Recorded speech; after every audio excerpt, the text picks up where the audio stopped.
اس لیے کہ معنی درست نہیں بیٹھ رہا تھا، لا یصح، ہاں صحت کلام کے لیے معنی درست نہیں بیٹھ رہا تھا، اس لیے صحت کلام کے لیے۔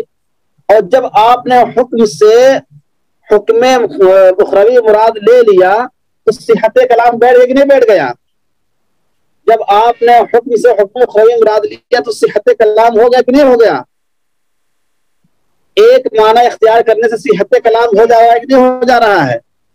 جب ایک معنی مراد لے لینے سے صحت کلام ہو جا رہا ہے، اور آپ نے قاعدہ کیا پڑھا تھا؟ الضرورت تتقدر بقدرها، پڑھا تو نہیں پڑھا تھا آپ نے؟ الضرورت تتقدر بقدرها، ضرورت جو ہے اپنے ضرورت کے بقدر ہی اس کو معنی اختیار کیا جاتا ہے، ضرورت کو ضرورت کے بقدر اختیار کیا جاتا ہے۔ تو جب ہم کو اخروی معنی مراد لے کر صحت کلام ہو گیا ہے تو دوسرا معنی مراد لینے کی آٹومیٹک ضرورت نہیں رہی ہے، فلا حاجت الی الاخر، تو آٹومیٹک دوسرا معنی مراد لینے کی، دوسرا حکم مراد لینے کی ضرورت ہی نہیں ہے۔ وَإِمَّا لِانْدِفَاعِ الضَّرُورَةِ بِهِ مِنْ صِحَّةِ الْكَلَامِ بِهِ، یا اس وجہ سے کہ وہ اس حدیث کے سلسلے میں ضرورت پوری ہو جاتی ہے حکم اخروی کو مراد لے کر، صحت کلام مکمل ہو جاتا ہے، صحت کلام پورا ہو جاتا ہے تو ضرورت ہی ختم ہو جاتی ہے۔ فلا حاجت الی الاخر، لہذا دوسرا معنی یعنی حکم دنیاوی مراد لینے کی ضرورت نہیں بچی۔ خلاصہ کلام یہ آیا کہ یہاں پر ایک تو حکم مانا گیا ہے، پھر حکم کی دو قسم ہوتے ہیں، حکم دنیاوی اور حکم اخروی۔ حدیث میں جو مانا لیا گیا حکم اخروی لیا گیا ہے اجماع کی بنیاد پر، اور حکم دنیاوی کو اس لیے چھوڑا گیا، اس کی دو وجوہات ہیں۔ ایک وجہ کہ یہ جو لفظ حکم ہے یہ مشترک ہے اور اس میں عموم نہیں ہے، جب عموم نہیں تو دونوں معنی ایک ساتھ نہیں لیے جا سکتے ہیں۔ اور دوسری وجہ یہ بتائی ہے کہ جب ایک معنی لینے سے صحت کلام کی جو ضرورت تھی وہ پوری ہو جاتی ہے تو دوسرا معنی مراد لینے کی ضرورت ہی نہیں ہے، اس لیے کہ حکم کو جو یہاں پر محذوف مانا گیا تھا وہ صحت کلام کے لیے محذوف مانا گیا تھا، اور حکم اخروی مراد لینے سے صحت کلام ہو جا رہا ہے بس کافی ہمارے لیے، لہٰذا دوسرا معنی لینے کی ضرورت نہیں ہوئی ہے۔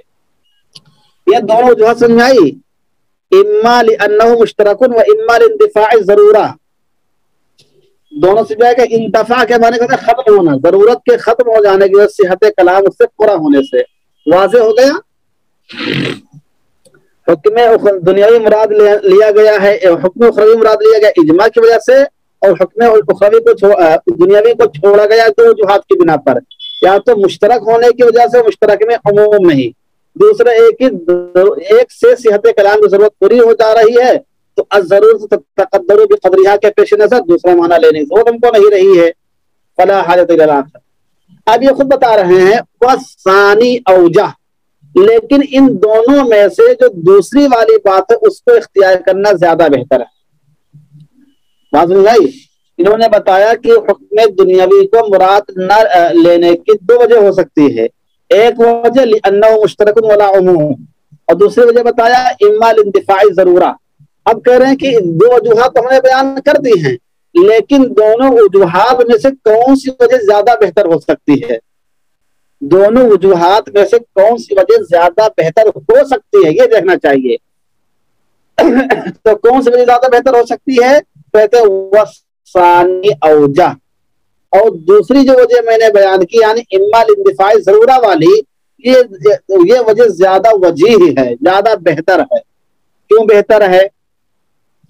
لأن الأول لا يسلمه الخصم، اس لیے کہ پہلی والی جو میں نے وجہ بتائی ہے کہ مشترک میں عموم نہیں ہوتا ہے، یہ جو میں نے وجہ بتائی ہے اس کو امام شافعی رحمۃ اللہ علیہ تسلیم ہی نہیں کرتے ہیں۔ لأن الأول لا يسلمه الخصم، اس لیے کہ پہلی والی بات کو یعنی کون والی پہلی بات کو؟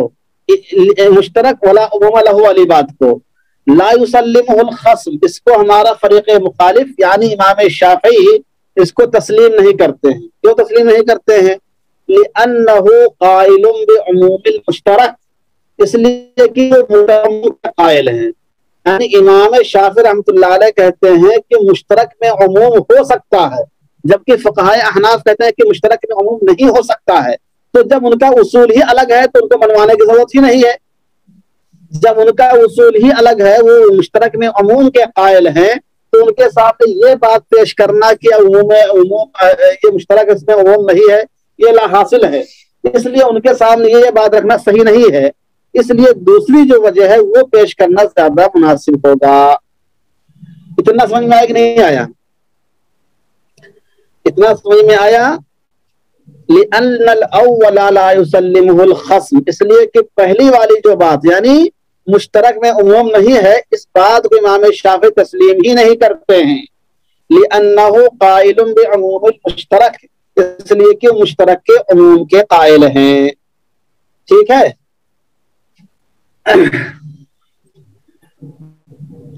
اب آ رہا ہے، اور لوگ بتائیے، یہاں سے ایک بحث ختم ہو رہی، سمجھیے یہاں سے ایک بحث ختم ہو رہا ہے، وہاں اب آگے سے دوسری بحث شروع ہونے والی ہے، اس لیے اتنا سمجھے کہ نہیں سمجھے۔ اب تک کے درس کا خلاصہ یہ ہوا کہ انما الاعمال بالنیات، فقہ نے اس قاعدے کو بہت سارے مقام پر ذکر کیا ہے، اس میں لفظ حکم کو مقدر ماننا ضروری ہے۔ حکم کی بھی دو قسمیں ہوتی، حکم اخروی ہوتی ہے، حکم دنیاوی ہوتی ہے۔ اس روایت میں حکم سے مراد حکم اخروی لیا گیا ہے، اس لیے کہ اس پر اجماع ہے، اور حکم دنیاوی کو مراد نہیں لیا گیا ہے، اس کی دو وجہ ہو سکتی ہیں۔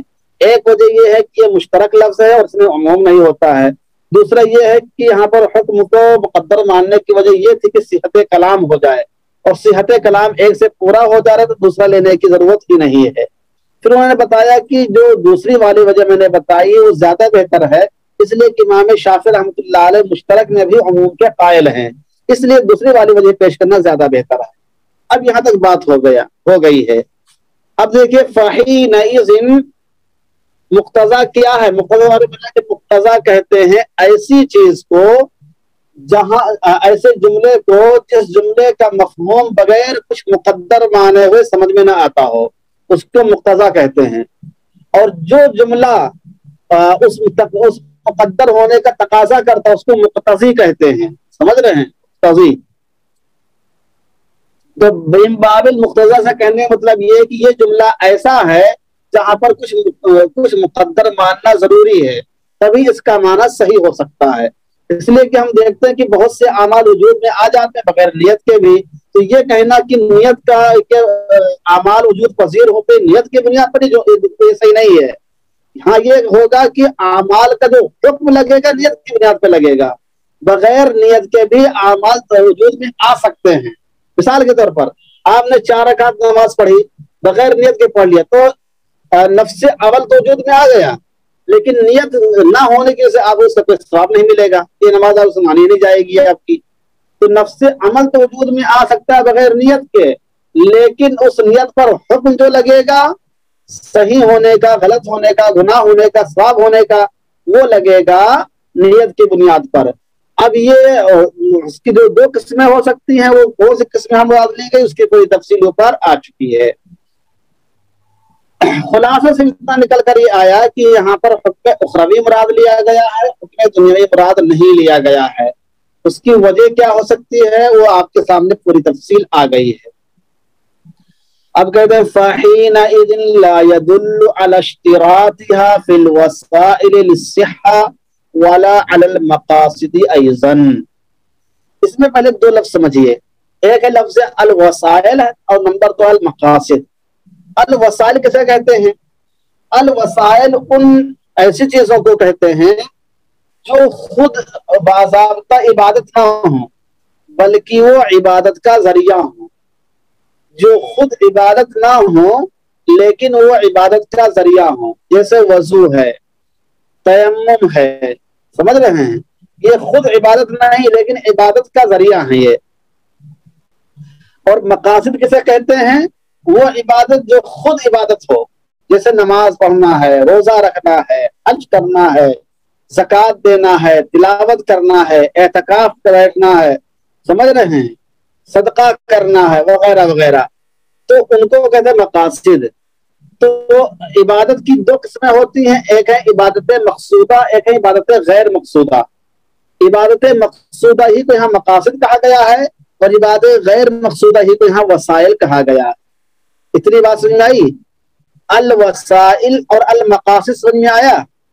عبادت مقصودہ یعنی جو فی نفس ہی عبادت ہے ان کو مقاصد کہا جاتا ہے، اور عبادت غیر مقصودہ یعنی جو عبادت نہیں لیکن عبادت کا ذریعہ ان کو وسائل کہا جاتا ہے۔ تو الوسائل سے مراد وہ ہیں جو عبادت کا ذریعہ ہیں، اور مقاصد وہ ہیں جو خود عبادت ہے۔ اب دیکھیں کیا کہتے ہیں، اس میں لفظ فا استعمال ہوا ہے، اس فا کا تعلق اوپر سے ہے، کہاں سے ہے؟ وَقَدْ أُرِيدَ الْأُخْرَوِيُّ بِالْإِجْمَاعِ فَحِينَئِذٍ، وَقَدْ أُرِيدَ الْأُخْرَوِيُّ بِالْإِجْمَاعِ فَحِينَئِذٍ۔ اتنا سمجھ میں آیا کہ نہیں آیا؟ اس فحینئذ کا تعلق کہاں سے جوڑیے؟ اوپر سے جوڑیے، تو آپ نے کہتے وقد ارید الاخروی بالاجماع، اس حدیث میں حکم اخروی مراد لیا گیا ہے اجماع کی وجہ سے۔ فحینئذ، تو پھر اس مقام پر لا یدل، یہ حدیث دلالت نہیں کرے گی، یہ حدیث دلالت نہیں کرے گی علی اشتراطها، نیت کے شرط ہونے پر، فی الوسائل، وسائل میں، لصحت، درست ہونے کے لیے، وسائل کی درستگی کے شرط میں نیت کے شرط ہونے پر یہ حدیث دلالت نہیں کرے گی۔ ولا علی المقاصد ایضا، اور نہ ہی مقاصد پر بھی، یعنی جب اس روایت سے حکم اخروی مراد لیا گیا ہے، حکم دنیاوی مراد ہی نہیں ہے، تو پھر یہ حدیث اور یہ روایت نیت کے شرط ہونے پر دلالت نہیں کرے گی، نہ ہی عبادات غیر مقصودہ میں اور نہ ہی عبادات مقصودہ میں، کسی میں اس روایت سے استدلال آپ کر ہی نہیں سکتے ہیں۔ یہ آپ ایک نئی بات آج معلوم ہوئی، یہ آپ ایک نئی بات معلوم ہوئی۔ اب لوگ کہتے تھے کہ نیت شرط ہے، کیوں شرط ہے؟ انما الاعمال بالنیات۔ زکوٰۃ کے لیے نیت شرط ہے، انما الاعمال بالنیات۔ روزہ کے لیے نیت شرط ہے، انما الاعمال بالنیات۔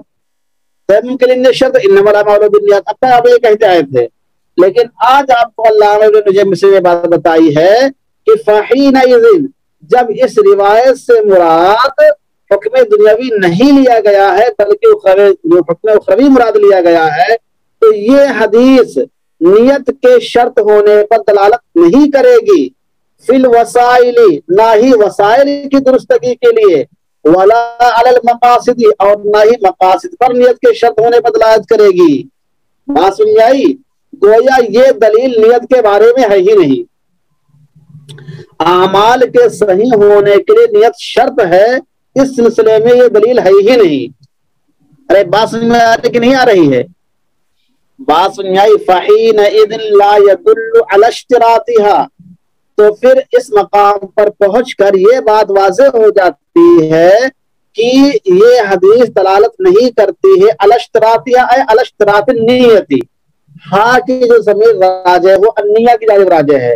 لا یدل علی اشتراطها، یہ دلیل دلالت نہیں کرتی ہے، یہ حدیث دلالت نہیں کرتی ہے نیت کے شرط ہونے پر، فی الوسائل، وسائل میں یعنی عبادات غیر مقصودہ میں، یعنی تیمم میں نیت شرط ہو، یا وضو میں نیت شرط ہو، یا غسل میں نیت شرط ہو، سمجھ رہے ہیں، یا زکوٰۃ دیتے ہوئے نیت ہونی چاہیے، سمجھ رہے ہیں، ان تمام چیزوں میں نیت شرط ہے، ان کی درستگی کے لیے اس پر یہ حدیث دلالت نہیں کرتی ہے۔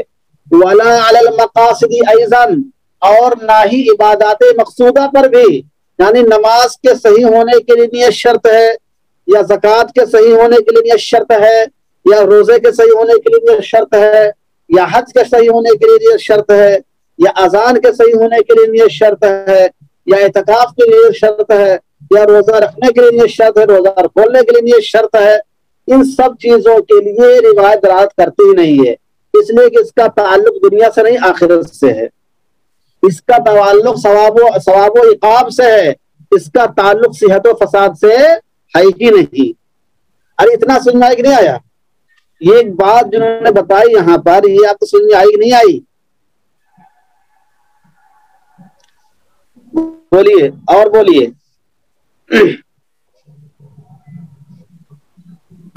اسماعیل، آصف صاحب، عاشق، ابراہیم، عبد الکافی، اچھا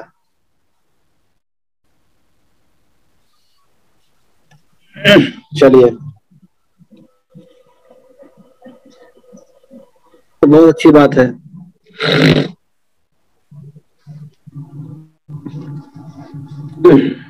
بہت اچھی بات ہے.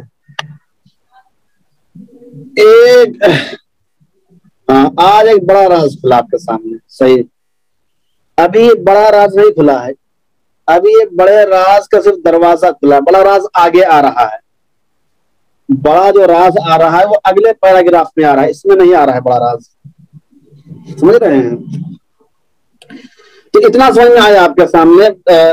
دو تین باتیں سب سے اہم اس کے اندر آ گئی. ایک بات تو یہ ہے کہ انما الاعمال بالنیات میں لفظ حکم کو مانا گیا ہے, اس لیے کہ مقتضا کے قبیل سے ہے, اور میں نے مقتضا کی وضاحت آپ کے سامنے کر دی. دوسری بات یہ بتائی گئی کہ اس کی دو قسمیں ہیں, ایک ہے حکم دنیاوی, ایک ہے حکم اخروی. اجماع کی بنیاد پر ہم نے اخروی مراد لیا, دنیاوی کو مراد نہیں لیا ہے. سمجھ رہے ہیں؟ اور اخروی مراد نہ لینے کی دو وجوہات ہو سکتی ہیں, وہ آپ کے سامنے آئی ہیں. تیسری انہوں نے اہم بات یہ بتائی ہے کہ جب یہ روایت حکم اخروی کے بارے میں ہے, حکم دنیاوی کے بارے میں نہیں ہے, یعنی یہ ثواب کے حصول کے بارے میں, استحقاق ثواب اور استحقاق عقاب کے بارے میں ہے, صحت و فساد کے بارے میں نہیں ہے, تو اس دلیل کی بنا پر ہم نہ نماز میں, نہ روزے میں, نہ حج میں, نہ زکوٰۃ میں, نہ وضو میں, نہ تیمم میں, نہ غسل میں, کسی میں ہم نیت کو واجب قرار نہیں دے سکتے اس روایت کی بنیاد پر. فحینئذ لا يدل على اشتراط وسائل الصحہ ولا على المقاصد ایضا. چنانچہ یہ روایت دلالت نہیں کرتی ہے نیت کے شرط ہونے پر, نہ ہی وسائل کی درستگی کے لیے اور نہ ہی مقاصد کی درستگی کے لیے, نہ ہی عبادات مقصودہ کے لیے, نہ ہی عبادات غیر مقصودہ کے لیے. ارے جملہ معترضہ آ رہا ہے, آگے پھر پیراگراف آئے گا. وفی بعض الکتب ان الوضوء الذی لیس بمنوی, اور بعض کتابوں میں لکھا ہوا ہے ان الوضوء, کہ وہ وضو, الذی لیس بمنوی, جس میں نیت نہ کی گئی ہو.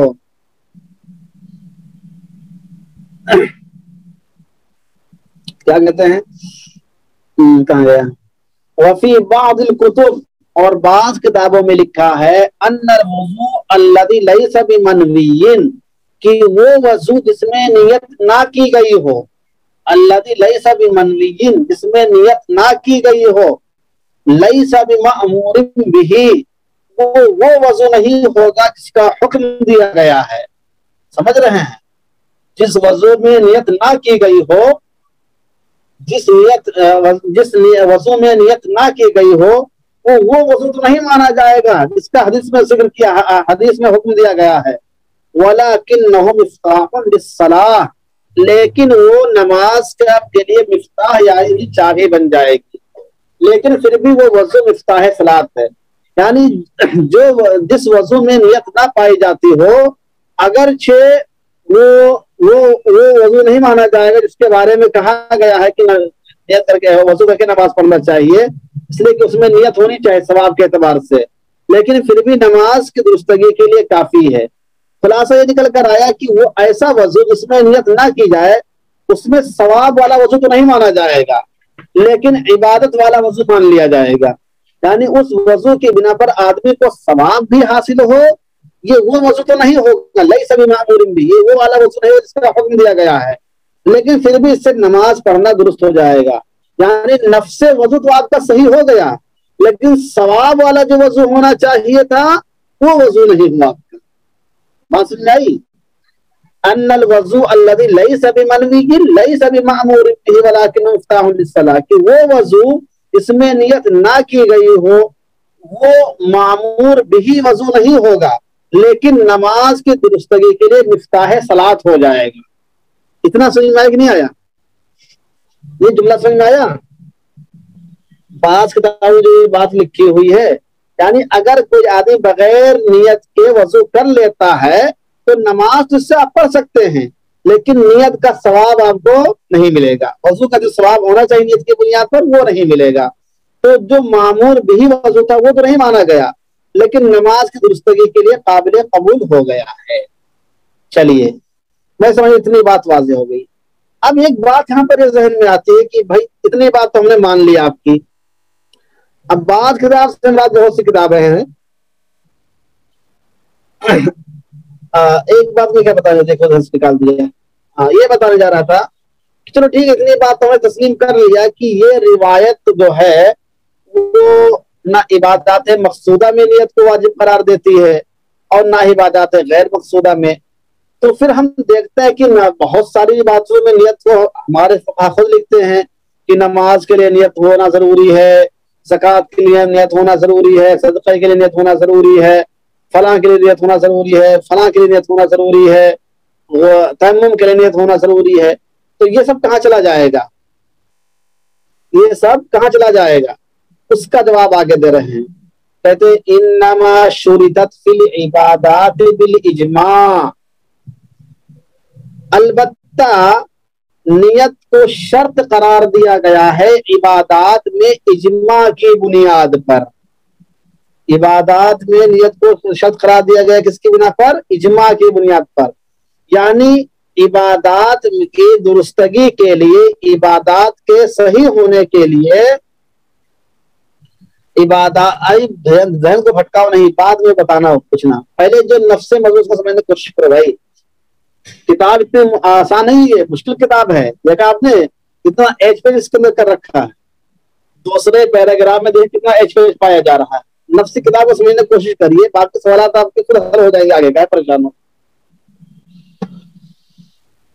میں کیا کہہ رہا ہوں کہ انما شرطت فی العبادات بالاجماع، نیت کو جو شرط قرار دیا گیا ہے عبادات میں، یہ اجماع کی بنیاد پر ہے۔ یعنی نماز میں، روزے میں، حج میں، زکوٰۃ وغیرہ میں جو نیت شرط ہے وہ اس حدیث کی بنا پر نہیں ہے، اس لیے کہ حدیث کا تعلق حکم دنیاوی سے ہے ہی نہیں، صحت و فساد سے ہے ہی نہیں، بلکہ اس کا تعلق تو حکم اخروی سے ہے۔ البتہ عبادات میں جو شرط قرار دی گئی نیت وہ اجماع کی بنیاد پر ہے، اس حدیث کی بنیاد پر نہیں ہے۔ بات سمجھ آئی کہ نہیں آئی؟ اب اس کا جو بیٹھائیے، وقد ورید الاخروی بالاجماع فحینئذ لا يدل على اشتراط یا فی الوسائل للصحہ ولا على المقاصد ایضا انما شرطت فی العبادات بالاجماع۔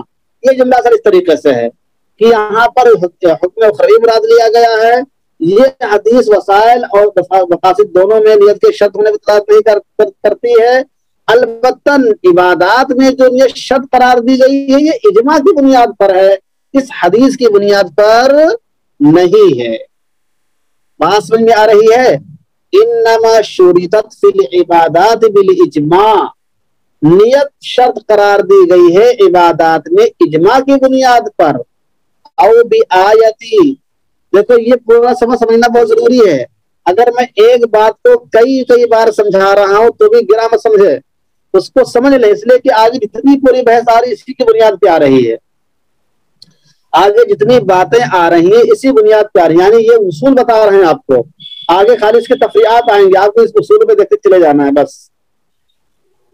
انما شرطت فی العبادات بالاجماع، نیت کو شرط قرار دیا گیا عبادات میں اجماع کی بنیاد پر، اس حدیث کی بنیاد پر نہیں۔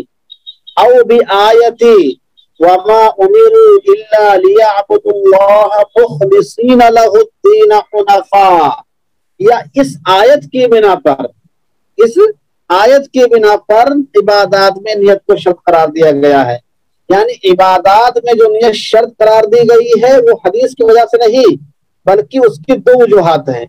ایک وجہ تو یہ ہے کہ اجماع کی بنیاد پر، اور دوسری وجہ کیا ہے؟ وہ قرآن مجید کی اس آیت کی بنا پر نیت کو شرط قرار دیا گیا ہے۔ آیت کیا ہے؟ وما امروا، اور ان لوگوں کو حکم نہیں دیا گیا ہے الا لیعبدوا اللہ، مگر یہ کہ اللہ کی عبادت کریں، مخلصین لہ الدین، اس کے لیے دین کو خالص کرتے ہوئے، حنفاء، اللہ کے واسطے، یعنی کیا کہتے ہیں یہ خالص اللہ کے لیے۔ اب بھی انہوں نے دو یہاں بات آپ کے سامنے رکھی ہے، ایک وجہ بتائے کہ عبادات میں جو نیت شرط ہے وہ اجماع کی بنیاد پر ہے، اور دوسرے وما امروا الا لیعبدوا اللہ کی وجہ سے ہے۔ اب پھر انہیں محاکمہ کیا کہ دو وجہ تو انہیں بتا دی ہے، لیکن دونوں میں سے بہتر کون سی ہے؟ کہہ رہے ہیں والاول اوجہ، پہلی والی بات زیادہ بہتر معلوم ہوتی، یعنی عبادات میں جو نیت کو شرط قرار دیا گیا ہے بجائے وما امروا الا ليعبدوا اللہ والی آیت کے اجماع کی بنیاد پر مانا جائے۔ کیوں مانا جائے؟ لأن العبادت فیہا بمعنی التوحید، اس لیے کہ اس آیت میں عبادت جو ہے وہ توحید کے معنی میں ہے، بقرینۃ عطف الصلاۃ والزکاۃ، اس قرینے کی وجہ سے کہ الصلاۃ اور الزکاۃ کو اس پر عطف کیا گیا ہے اور معطوف علیہ میں مغایرت ہونی چاہیے۔ تو یہاں پر عبادت سے مراد ایمان لانا ہے۔ عبادت سے مراد کیا ہے؟ نماز روزہ کرنا نہیں ہے، بلکہ یہاں پر عبادت سے مراد ایمان لانا ہے، توحید کا قائل ہونا ہے۔ تو گویا کہ یہ جس مفہوم میں ہم بات کو لینا چاہ رہے ہیں اس مفہوم میں یہ بات اتنی زیادہ پرفیکٹ بیٹھ نہیں رہی ہے، اس لیے اجماع والی بات کو لینا زیادہ بہتر معلوم ہوتا ہے۔ سمجھ رہے ہیں؟ بات سمجھ آئی کہ نہیں آئی؟ اتنی بات سمجھ آئی کہ عبادات میں نیت شرط ہے دو وجوہات کی بنا پر، ایک تو اجماع کی بنا پر، دوسرے آیت وما امروا الا ليعبدوا اللہ مخلصین کی بنا پر۔ پھر مصنف نے فرمایا کہ اجماع کی بنا پر عبادات میں نیت کو شرط قرار دینا یہ زیادہ بہتر ہے بالمقابل آیت مبارکہ کے، اس لیے کہ آیت میں عبادت سے مراد یہاں پر نماز روزہ وغیرہ نہیں ہے بلکہ توحید کا معنی مراد لیا گیا ہے، اس لیے کہ صلاۃ اور زکوٰۃ کو اس پر عطف کیا گیا ہے۔ اس میں بات سمجھ میں آئی؟ اتنی بات سمجھ میں آئی کہ نہیں آئی؟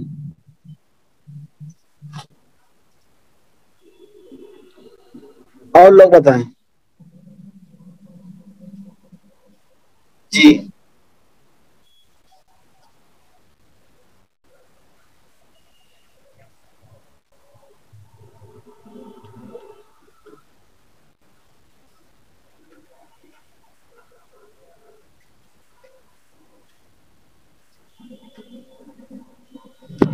بولیے۔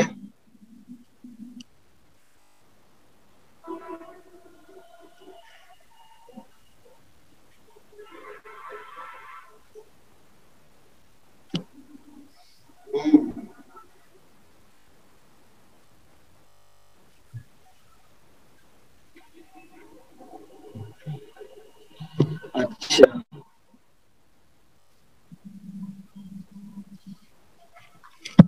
چلیے، اب یہاں پہ بتایا کہ عبادات میں اجماع کی وجہ سے نیت کو شرط قرار دیا گیا ہے۔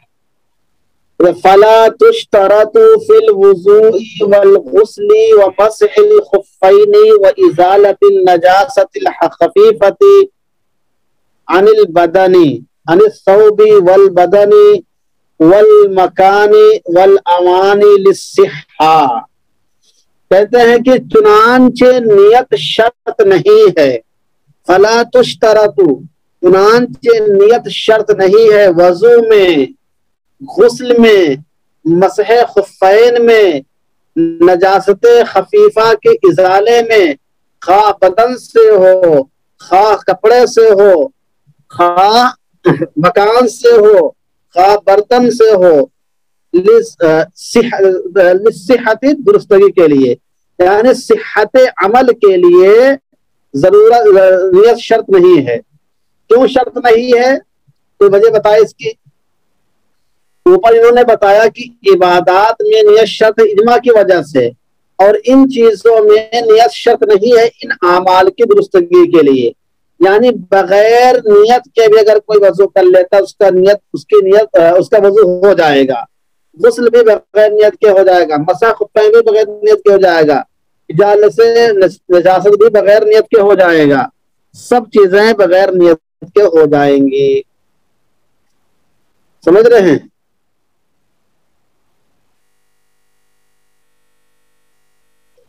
وجہ بتائیے کیوں؟ اس لیے کہ یہ چیزیں عبادت نہیں ہیں۔ ہاں، یہ چیزیں عبادت نہیں ہیں، یہ چیزیں عبادت غیر مقصودہ ہیں، یعنی وسائل ہیں، اور عبادات کے بارے میں اجماع ہے کہ اس میں نیت شرط ہے۔ تو جب یہ چیزیں عبادات میں سے نہیں ہیں اس لیے اس میں نیت شرط ہی نہیں ہے. بات سمجھ میں آئی کہ نہیں آئی؟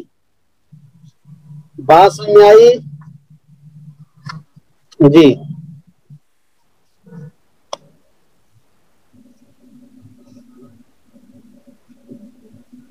جی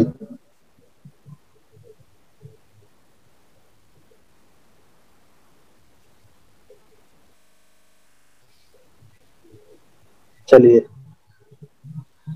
بہت صحیح.